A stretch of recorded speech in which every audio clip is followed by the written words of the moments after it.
దేవుడు మాట్లాడుతూ ఈ మాట ఎక్కడి నుంచి తీసుకొచ్చారు?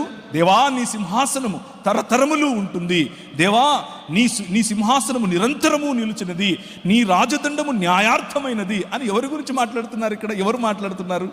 కీర్తనల గ్రంథంలో నుంచి తీసుకొచ్చినటువంటి మాట ఇది. కీర్తనల గ్రంథంలో రాబోయే మెస్సియా గురించి చేసినటువంటి ఈ ప్రవచనాన్ని హెబ్రీ గ్రంథకర్త తీసుకుని వచ్చి ప్రభు అయిన యేసుకు ఆపాదించి స్వయంగా దేవుడు కుమారుడైనటువంటి యేసు క్రీస్తును దేవా అని పిలుస్తున్నాడు.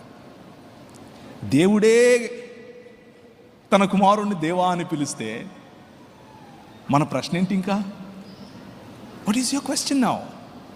He is God in manifestation of humanness. Continue. దేవా నీ సింహాసనము నిరంతరము నిలిచినది, నీ రాజదండము న్యాయార్థమైనది, నీవు నీతిని ప్రేమించి